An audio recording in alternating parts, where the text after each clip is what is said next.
Hello నమస్తే. నేను journalist Srinivas.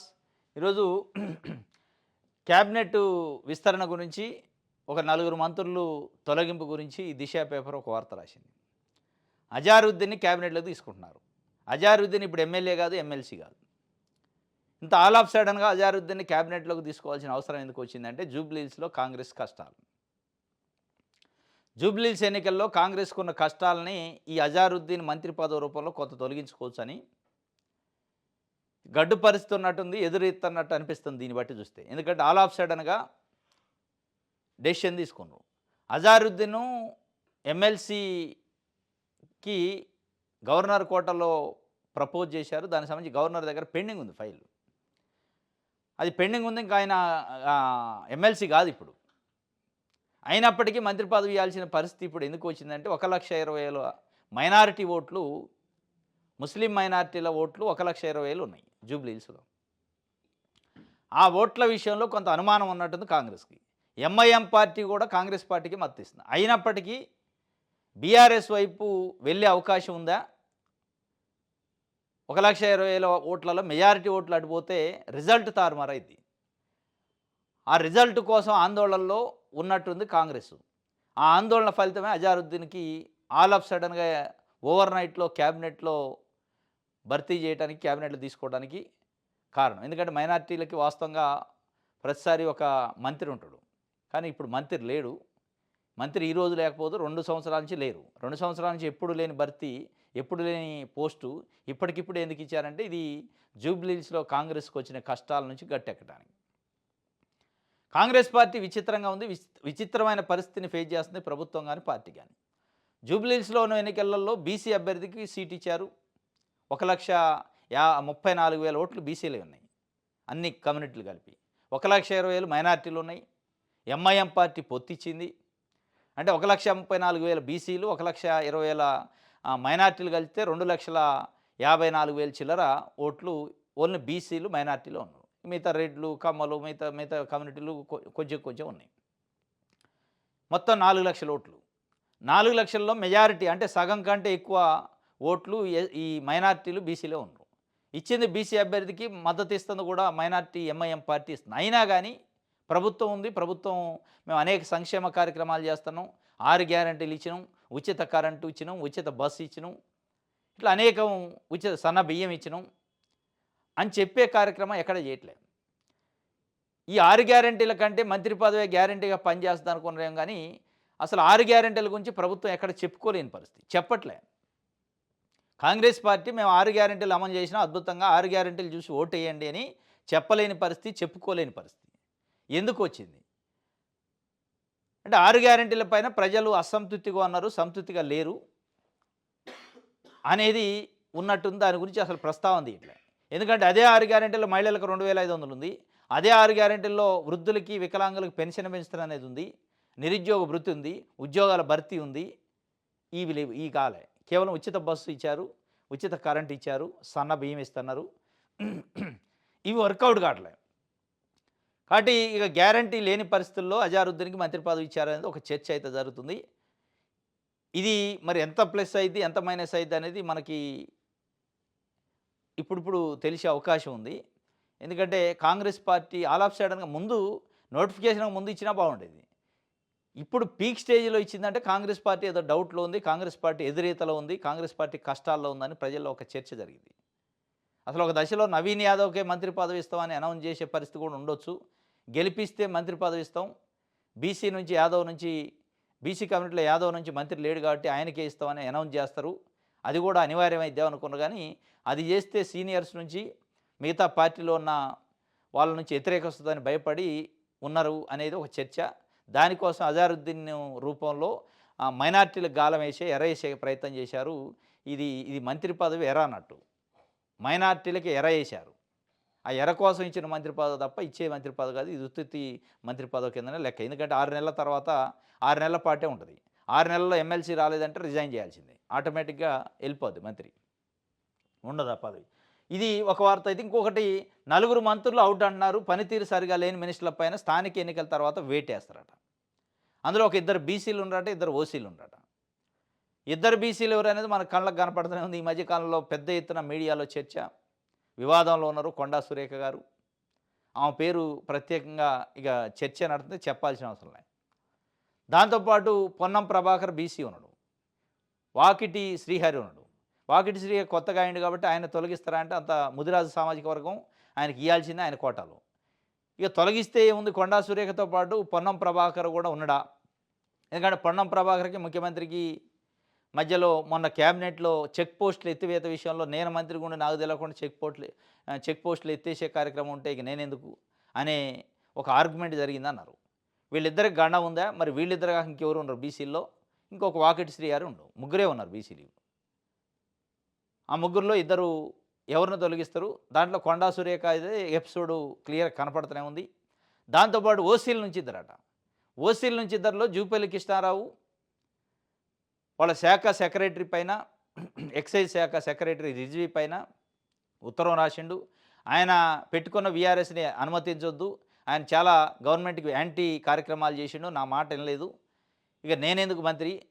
నాకు చెప్పకుండా నా మాట విన్నప్పుడు అధికారులు అని ఆయన కూడా అసంతృప్తి వ్యక్తం చేసిండు. ఒక ఐఏఎస్ ఆఫీసరే వాలంటరీ రిటైర్మెంట్ తీసుకునే పరిస్థితి అది గుట్టు బయటకు వచ్చింది. అది కూడా డ్యామేజ్ అయింది. ఆయన ఒకడు ఉండొచ్చు అనేది. ఇంకొక ఓసీ మంత్రి ఎవరు ఉండొచ్చు అనే విషయంలో పెద్ద ఎత్తున చర్చ నలుగురు అయితే అవుట్ అవుతారట. నలుగురు ప్లేసులు సేమ్ సామాజిక వర్గం. బీసీలు ఇద్దరు తొలగిస్తే బీసీలే తీసుకొని, ఓసీలను ఇద్దరు తొలగిస్తే ఓసీలని తీసుకునే కార్యక్రమం కూడా ఉంది అనేది ఒక చర్చ. ఆ నలుగురు ఎవరు అనేది ఇక మనకు భవిష్యత్తులో స్థానిక ఎన్నికల తర్వాత ప్రక్షాళన ఉంటుందట. ఇదొకటి లీక్ ఇచ్చారు. ఎందుకు లీక్ ఇచ్చారు ఇదంటే, అంటే నలుగురు అవుట్ అయితే నలుగురు మాకు వస్తుందని ఆశావాహులు ఎవరన్నా ఇప్పుడు ఈ క్యాబినెట్ విస్తరణ అజారుద్దీన్ తీసుకున్న సందర్భంలో అసంతృప్తి రాకుండా బాగా పనిచేస్తే ప్రతి నలుగురు మాదే వస్తుంది. ఇక ఆ నలుగురు ఖాళీ అయితే నాకే వస్తుందని ఊహించుకొని కొంతమంది ఊహల్లో ఉన్నారు. కొంతమందికి ఇప్పటికే హామీ ఇచ్చారట. నలుగురిని తొలగిస్తాం, ఆ ప్రక్షాళన తర్వాత మీకు వస్తుంది అని హామీలు ఇచ్చి ఉన్నారట. మీరు ఎక్కడ వివాదాల్లోకి వెళ్ళొద్దు, జాగ్రత్తగా ఉండండి, జాగ్రత్తగా పబ్లిసిటీ చేసుకోవద్దు, ఎక్కడ కూడా వివాదాస్పద వ్యాఖ్యలు లేకుండా చూసుకోవడానికి కొంతమందికి డైరెక్షన్ ఇచ్చారట ఆల్రెడీ. వాళ్ళ గ్యారంటీ ఉన్నట్టుంది. వాళ్ళు కాక ఇంకా అసంతృప్తితోని 2 సంవత్సరాలు అయింది మంత్రివర్గంలోకి తీసుకోవట్లేదని అసంతృప్తి ఉన్న వాళ్ళకి ఈ నలుగురు అవుట్ అనేది ఒక ఆసరా. దానికోసం లీక్ ఇచ్చారు. స్థానిక ఎన్నికల్లో గట్టెక్కాలు బయటపడాలి. ఇది ఒక వార్త. రైట్. బ్రేకప్ అయింది, లీవ్ కావాలని ఒక లీవ్ లెటర్ పెట్టిండారు ఒక ఆయన. ఉద్యోగి నిజాయితీ గల లీవ్ అప్లికేషన్ సీఈఓ ఫిదా అయిండు. సోషల్ మీడియాలో షేర్ చేసిన బాసు. నేటి తరం మానసిక సమస్యలు భావోద్వేగాలను దాచుకోదని కితాబు. ఇంతకి సెలవు ఇచ్చారా అంటూ నెటిజన్ల ప్రశ్నలో ఒక సాఫ్ట్వేర్ కంపెనీలో ఒక ఉద్యోగి వాళ్ళ సీఈఓకి లెటర్ పెట్టుకున్నట. Leave letter. జనరల్గా లీవ్ లెటర్ ఎవరైనా పెడతారు, మెయిల్లో లెటరు. కానీ దీంట్లో బ్రేకప్ అయింది. ఆ కారణం చెప్పిండు. నాకు లవ్ బ్రేకప్ అయింది కాబట్టి ఆ లవ్ బ్రేకప్ నుంచి ఆ మనోవేదన, ఆ టెన్షన్ తట్టుకోలేకపోతున్నా, కొంత రెస్ట్ కావాలి నాకు అని చెప్పి లెటర్లో క్లియర్గా బ్రేకప్ అయిన విషయం రాసిండట. జనరల్గా రాయారు. ఆయన రాస్తే ఆ నిజాయితీకి మెచ్చుకుండట. ఉన్న ఫ్యాక్ట్ చెప్పి కారణం చెప్పి నీ నీ నీ ఎమోషన్స్ని లెటర్ రూపంలో బయటపెట్టడం చాలా అద్భుతం అని చెప్పి ఆయన దాన్ని షేర్ చేసిండు. ఇది సోషల్ మీడియాలో షేర్ చేస్తే నెటిజన్లు ఒక ప్రశ్న వేశారు. ఇంతకు మరి సెలవు ఇచ్చినవా లేదా అని చెప్పి. సెలవు ఇచ్చే ఉంటాడు. ఆయన ఎందుకు పెడతారు లెటరు? లెటరే పెట్టే అంత ఎమోషన్ ఏనాయిందంటే సీఈఓ ఆయన లెటర్ పెట్టాన్ని అప్రిషియేట్ చేసిండంటే గ్యారంటీకి సెలవు ఇచ్చే ఉంటాడు. దాంట్లో డౌటే లేదు. లాజికల్గా ఆలోచిస్తే మెచ్చుకున్నాడు ఆయన. సీఈఓనే మెచ్చుకొని చాలా అద్భుతం ఇది, ఇంత ఇంత ఫెయిర్గా ఉండాలి, ఇట్లాంటి ఎమోషన్స్ని కూడా దాచుకోకుండా చెప్పుకునే ఉండాలని చెప్పి ఆ లెటర్నే సోషల్ మీడియాలో షేర్ చేసినట్టు గ్యారంటీగా లీవ్ లెటర్ ఇచ్చే ఉంటాడు. బ్రేకప్ అయినందుకు లీవ్ కావాలని అడిగిండట.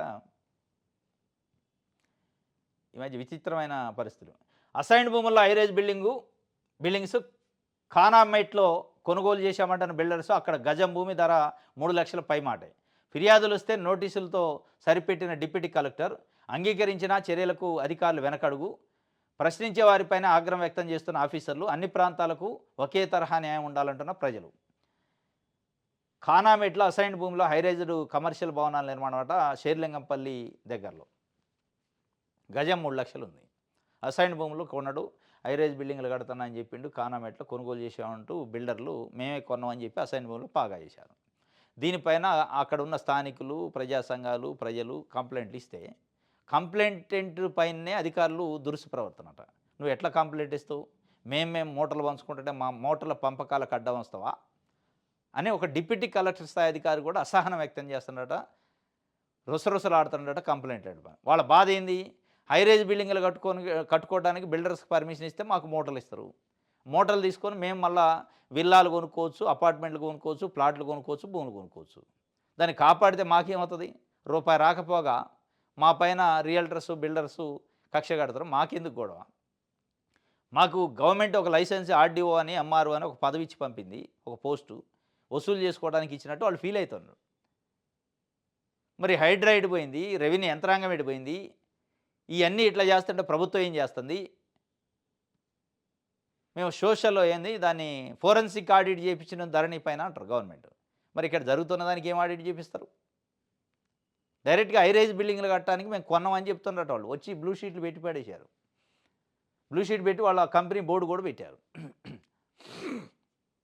ఒక్క అధికారి అటు చూడ్డు, హైడ్రా బుల్డోజర్లు పోవు, రెవెన్యూ అధికారులు పోరు, జీహెచ్ఎంసీ అధికారులు పోరు, ఎవడు పోడు.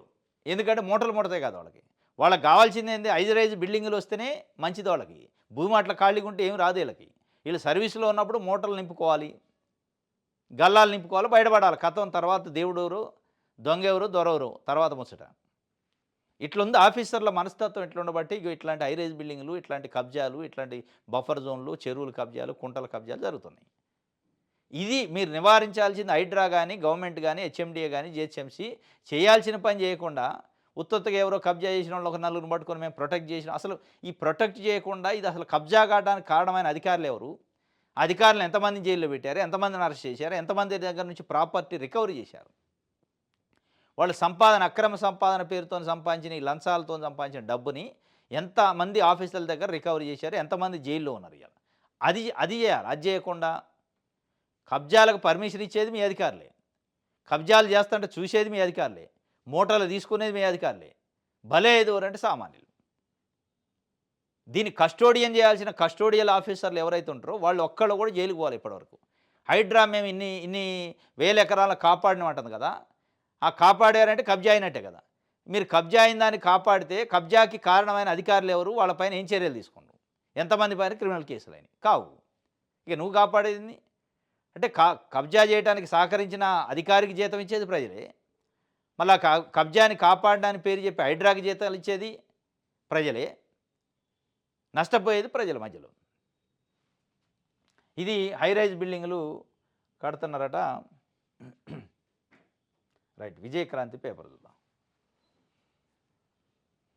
కోటరీ మాటున దిశలేని పాలన, నలుగురు గుడిన కాడ గుప్పుమంటున్న గుసగుసలు, రేవంత్ రెడ్డి సర్కార్పై పెరుగుతున్న అసంతృప్తి.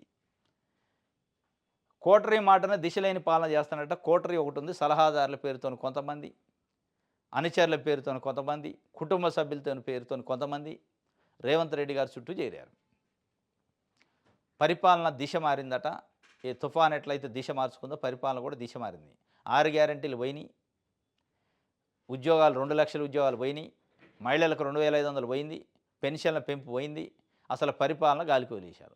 పెద్ద ఎత్తున గ్రామాలలో సామాన్య ప్రజల్లో కూడా గుసగుసలు వినిపిస్తున్నాయి. ఎక్కడ నలుగురు కూడా అయిపోయే ప్రభుత్వం పనితీరు బాగలేదు, ప్రభుత్వం ఫెయిల్ అయింది అని ఒక చర్చ అయితే జరుగుతుంది పెద్ద ఎత్తున.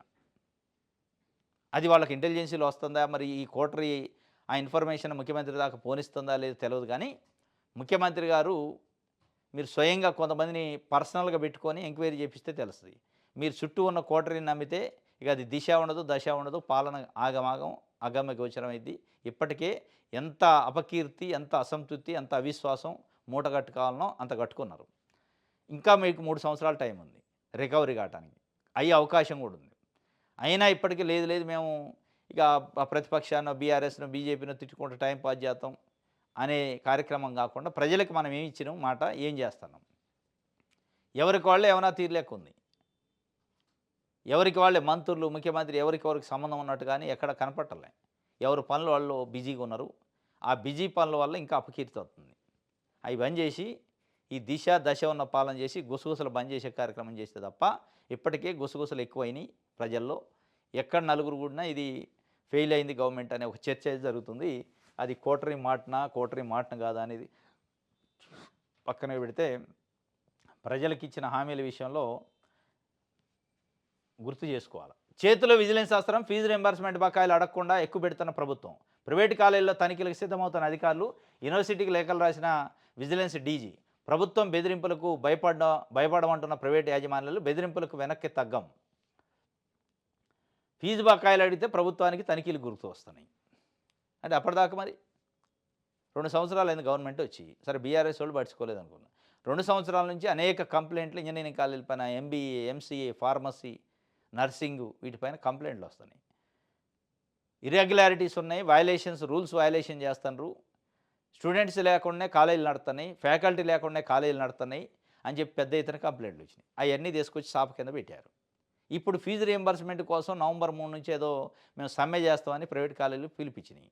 మీరు సమ్మె చేస్తా అంటే మేము వచ్చి విజిలెన్స్ దాడులు చేస్తాం, మా అధికారులు వస్తారు, విజిలెన్స్ దాడులు చేస్తాం, కాలేజీలు సీజ్ చేస్తాం. ఇదే ఈ సమ్మెకి దానికి సంబంధమే లేదు. వాళ్ళు చేసే సమ్మె ఏంది? SC, ST, BC, minority, EWS విద్యార్థులకి రావాల్సిన ఫీజు రియంబర్స్మెంట్ రాలేదు, మీరు ఇస్తున్నారనే సంవత్సరాల పాటు ఇవ్వకపోతే కాలేజీలు ఎట్లా వాళ్ళు స్టాఫ్ ఎట్లా ఉండాలి, అది రిలీజ్ చేయండి అని బకాయిలు అడిగితే నువ్వు విజిలెన్స్ రిపోర్ట్ అంటే ఎట్లా? విజిలెన్స్ రిపోర్ట్ ఉంటే అవి రిలీజ్ చేయి ఫస్ట్. రిలీజ్ చేసిన తర్వాత విజిలెన్స్ చేస్తారా, దాడులు చేస్తారా, ఇంకోటి చేస్తారా? ఇప్పుడు సెట్ చేస్తా వ్యవస్థ అంటే ఎవరు వద్దన్నారు. ఈ సెట్ చేయటం ఇప్పుడు వాళ్ళు డిమాండ్ చేసినప్పుడు ఎందుకు వస్తుంది అంటే, మీరు అంటే ఏ స్థాయిలో మీకు ఇంజనీరింగ్ విద్య పైన, విద్యార్థుల విద్య పైన మీకు కన్సర్న్ ఉందో అర్థమవుతుంది. విద్యాశాఖ మంత్రి ఎవరు? మన రేవంత్ రెడ్డి గారు ముఖ్యమంత్రి. ఇది కాదు correct. SC, ST, BC, minority విద్యార్థులకు సంబంధించి 6,000 కోట్ల రూపాయలు పెండింగ్ బిల్లులు ఉన్నాయి. వాళ్ళు కొంత అడుగుతున్నారు, ఒక 3,000 కోట్లు. అది రిలీజ్ చేసే అవకాశం ఉంటే చేయాలి తప్ప, మేము విజిలెన్స్ దాడులు చేస్తామని చెప్పి భయపెట్టే పరిస్థితి ఉంటే రేపు రోడ్ల మీదకి విద్యార్థులు వస్తారు. అప్పుడు ఎవరిపైన దాడులు చేస్తారు? రేపు విద్యార్థులే, ఎందుకంటే మధ్యలో బలయ్యేది విద్యార్థులు. ఎస్సీ, ఎస్టీ, మైనార్టీ విద్యార్థులే బలి పశువు అవుతారు మీ మధ్యలో, కాలేజీ యాజమాన్యాల మధ్యలో. వాళ్ళు ఏం సమ్మెకి పిలిపిస్తే మీరు విజిలెన్స్ దాడులు అంటారు. విజిలెన్స్ దాడి చేసుకోవడం మేము సమ్మె విరమిస్తాం కానీ సర్టిఫికెట్లు ఇవ్వము, హాల్ టికెట్లు ఇవ్వము, ఎగ్జామ్ రాయనివ్వని విద్యార్థులనే బంద్ పెడతారు. సఫర్ అయ్యేది ఎవరు? విద్యార్థులు. అప్పుడు మళ్ళీ ఎవరిని మీరు దాడి చేస్తారు? విజిలెన్స్ దాడి విద్యార్థుల పైన చేస్తారా? విద్యార్థుల ఇళ్ల పైన విజిలెన్స్ దాడి చేస్తారా? ఇది కాదు కదా. ఇప్పుడు ఒకవైపు అసైన్మెంట్ భూముల్లో హైరైజ్ బిల్డింగ్లు వస్తాయి అక్రమంగా, మీరు పట్టించుకోరు, మూటలు తీసుకుంటారు, సబ్సిడీ చేయకుండా అధికారులు ఉంటారు. మీరు దాని మీద ఇన్వెస్టిగేషన్ ఉండదు, విజిలెన్స్ దాడులు ఉండవు. విజిలెన్స్ దాడులు చేయాల్సింది అక్కడ. 100 ఎకరాలు చెరువులు, బఫర్ జోన్లు, అసైన్మెంట్ ల్యాండ్లు, ఎండోమెంట్ ల్యాండ్లు, వక్ఫ్ బోర్డు భూములు కబ్జాలు చేసి హైరైజ్ బిల్డింగ్లు కడుతుంటే, మీ పార్టీకి సంబంధించిన ఎమ్మెల్యేలు స్వయంగా కంప్లైంట్ చేసి కోర్టులో పిటిషన్లు వేస్తుంటే, వాళ్ళపైన లేని విజిలెన్స్ దాడులు, వాళ్ళపైన లేని ఈ ఏసీబీ దాడులు, ప్రజలు పిల్లలు చదువుకునే చదువు విద్యాలయాలపైన, కాలేజీలపైన విజిలెన్స్ దాడి చేస్తామంటే, వాళ్ళు రూల్స్ వయలేట్ చేస్తే, ఇర్రెగ్యులారిటీస్ ఉంటే చర్య తీసుకోండి. కానీ వాళ్ళు సమ్మె అన్నప్పుడే మీకు ఎందుకు గుర్తొస్తుంది? ఇది తప్పు అంటున్నాం. ఇది దాని నుంచి తప్పించుకోవడానికి ఎత్తులేస్తాను.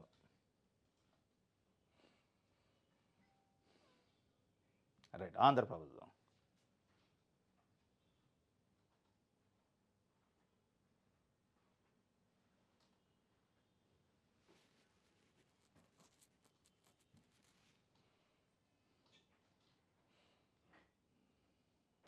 నిధుల వేటలో ప్రభుత్వం ఉందట. ధాన్యం కొనుగోలుకి 20,000 కోట్లు కావాలి, రైతు భరోసాకు 9,000 కోట్లు కావాలి.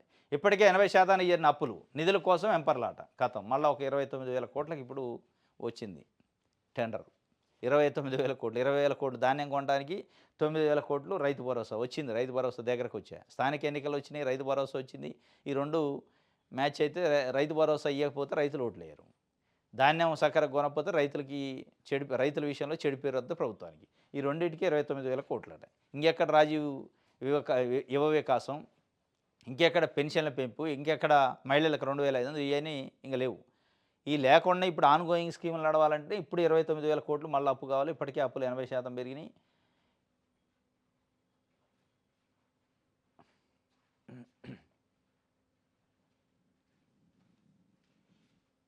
రైట్. ఆంధ్రజ్యోతి చూద్దాం.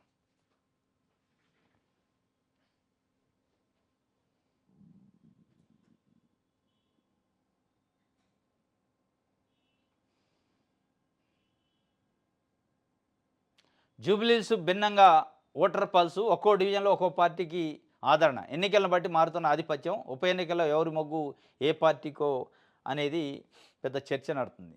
7 డివిజన్లు ఉన్నాయట, డివిజన్కి ఒక రకంగా ఉందట. ఒక్కొక్క డివిజన్లో కాంగ్రెస్‌కు ఉంటే, ఒక్కొక్క డివిజన్లో బీఆర్ఎస్‌కు ఉంటే, ఇంకో డివిజన్లో బీజేపీకి ఉంది. ఇక మళ్ళీ అది కూడా అసెంబ్లీ ఎన్నికలు ఒక రకంగా ఉంటుంది, అక్కడ పార్లమెంట్ ఎన్నికల్లో ఇంకో రకంగా ఉంటుంది, జీహెచ్ఎంసీలో ఇంకొక రకంగా ఉంటుంది. అంటే 3 ఎన్నికల్లో 3 పద్ధతులు గతంలో జరిగినాయి. అసెంబ్లీ ఎన్నికల్లో బీఆర్ఎస్‌కు మొగ్గుంది. ఇక్కడ పార్లమెంట్ ఎన్నికలు వచ్చినప్పుడు కాంగ్రెస్ కాస్త పికప్ అయింది. మళ్ళీ జీహెచ్ఎంసీలో ఎంఐఎంకు మొగ్గుంది. రకరకాలుగా ఉంది. ఇప్పుడు ఎటుపోయే అవకాశం ఉంది అనేది, ఎందుకంటే కాంగ్రెస్ పార్టీ ప్రధానంగా క్యాండిడేట్ని బీసీకి ఇచ్చింది, యాదవ్ కమ్యూనిటీ. మైనార్టీలు కొంత ఆయనకి విశ్వాసంగా ఉన్నారు అనే కాన్సెప్ట్లు. ఇక్కడ జూబ్లీహిల్స్ ఎన్నికల్లో కాంగ్రెస్ పార్టీ పరిస్థితి ఎట్లుందంటే, రేపు గెలిచినప్పటికీ గెలిచింది నవీన్ యాదవ్, కాంగ్రెస్ అంటే నవీన్ యాదవ్ అనే పరిస్థితికి వచ్చింది. కాంగ్రెస్ బ్యానర్ ఎక్కడ కనపట్టలేదు. కాంగ్రెస్ పార్టీ బ్రాండ్ కానీ, కాంగ్రెస్ ప్రభుత్వం చేసిన పనులు కానీ, మంత్రులు కానీ ఎక్కడ అక్కడ కనుచూపు మేరలో కూడా వాళ్ళ మాటలు కానీ, వాళ్ళ వాళ్ళ స్పీచ్లు అవి లేవు. కేవలం వాళ్ళు ఆ నవీన్ యాదవ్ చుట్టూ, నవీన్ యాదవ్కు ఉన్న పరపతి చుట్టే తిప్పుతున్నారు తప్ప, వీళ్ళు చేసిన పనులు, ప్రభుత్వం 2 సంవత్సరాల నుంచి చేసిన సంక్షేమం, అభివృద్ధి, ఈ విషయాలు చెప్పుకోలేని పరిస్థితి. దాని గురించి ప్రస్తావన లేదు. ఇది జూబ్లీహిల్స్ సంబంధించి. రైట్, ఈనాడు చూద్దాం.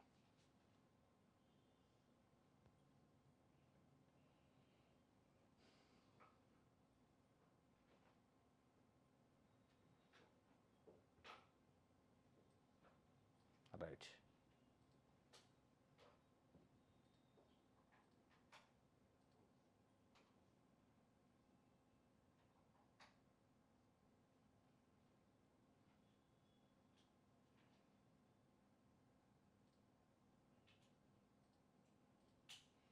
ఇది ఈనాడు.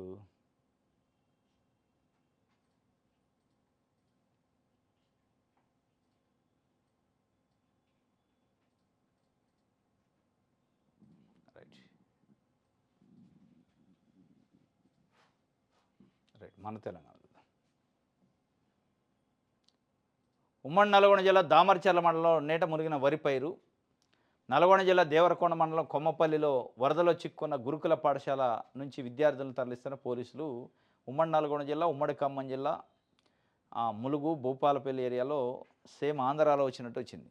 వరదలు, పంట నష్టాలు, పంట మునిగిపోవటం, ఇళ్ళు మునిగిపోవటం, బిల్డింగ్లు మునిగిపోవటం, రోడ్లు, బ్రిడ్జీలు కొట్టకపోవటం జరిగింది. రైట్, జూబ్లీహిల్స్లో బీఆర్ఎస్ గెలిస్తే ఏమైనా జరగవచ్చు, అధికారం కోసం 3 ఏళ్లు ఆగక్కర్లేదు. మున్నూరు కాపుల ఆత్మీయ సమ్మేళనంలో కేటీఆర్ సంచలన వ్యాఖ్యలు చేసిండు. జూబ్లీహిల్స్లో బీఆర్ఎస్ గెలిస్తే ఏమైనా జరగవచ్చు అంటే ఆయన అర్థం ఏంటంటే, ఇక అధికారం కోసం మనం 3 ఏళ్ళు ఆగాల్సిన అవసరం లేదు, వెంటనే రేవంత్ రెడ్డి సీటు గుంజి దాంట్లో కూర్చోవచ్చు అనుకుంటున్నాను. అంత ఈజీగా ఉంటుంది. జూబ్లీహిల్స్లో ఓడిపోతే, ఇప్పుడు హుజూరాబాద్లో ఓడిపోయారు మీరు. మీ గవర్నమెంట్ ఉన్నప్పుడు హుజూరాబాద్లో ఓడిపోయింది బీఆర్ఎస్ పార్టీ. చైర్ మొత్తం ఖాళీ చేసి వెళ్ళిపోయింది కేసీఆర్. జూబ్లీహిల్స్ గెలిస్తే ఏమైనా జరగవచ్చు అంటే, ఉన్నది నేషనల్ పార్టీ కాంగ్రెస్ పార్టీ కాబట్టి కాంగ్రెస్ని విచ్ఛిన్నం చేయొచ్చు, కాంగ్రెస్ పార్టీలో వర్గాలు అయితే రేవంత్ రెడ్డి పైన అసంతృప్తి పెరిగిద్ది, ఏదో తీసేస్తారని వీళ్ళు కళ్ళగా అంటున్నారు. మీరు కళ్ళ అట్లాంటి కళ్ళగా పునాది గట్టిగా వేసుకోవాలి, ప్రజల్లో పునాది వేసుకోవాలి తప్ప జూబ్లీహిల్స్ ఒకటి గెలిస్తే మొత్తం తారుమారు అయితే అయిపోద్ది, లేదా జూబ్లీహిల్స్ ఓడిపోతే ఎట్లయితే, ఇది కాదు. వీళ్ళు కళ్ళగా అనేది అంటే జూబ్లీహిల్స్లో బీఆర్ఎస్ ఏదైనా ఏం జరగవచ్చు, ఏం జరగడానికి ఏముంటుంది అందులో? వెంటనే ముఖ్యమంత్రి సీటు మీకు వస్తుందా? ఏమన్నా మీకు ఒక్క సీటే తక్కువ ఉంది, ఇది గెలవగానే ఇక భర్తీ అయితే? ఇప్పుడు మీకున్న ఎమ్మెల్యేలే 10 మంది పోయారు, ఇంకెంతమంది పోతారో తెలియని పరిస్థితి. ఆ 10 మందే చక్కగా లేరు. ఇప్పుడు మీరు చెప్పాల్సింది ప్రభుత్వం చేయాల్సిన పనుల గురించి, ప్రజల పక్షాన ప్రశ్నించాలా, ప్రజల్లో ఉండాలా. ప్రజలకు ఇచ్చిన 6 గ్యారెంటీల్లో ఎన్ని అమలైనవి, ఎన్ని అమలు కాలేదు, వాటి గురించి, ఫీజు రీయింబర్స్మెంట్ గురించి, బీసీ రిజర్వేషన్ల గురించి, పెన్షన్ల పెంపు గురించి, రైతుల గురించి, రైతులకి ఉన్న సమస్యల గురించి మాట్లాడాలి తప్ప సీట్ ఎప్పుడు వస్తుందా, అధికారం మనం ఆగక్కర్లేదు. ఇక అధికారం కోసమే ఇక పొద్దునలైతే మీరు పనిచేసేది, రాజకీయాలు చేసేది మొత్తం అధికారమేనా? ఇక 3 సంవత్సరాలు ఆగక్కర్లేదు, గుంజుకోవటం అంటాడు.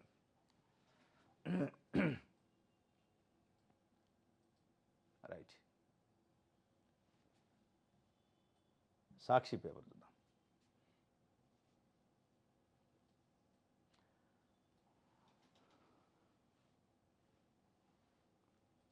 రైట్,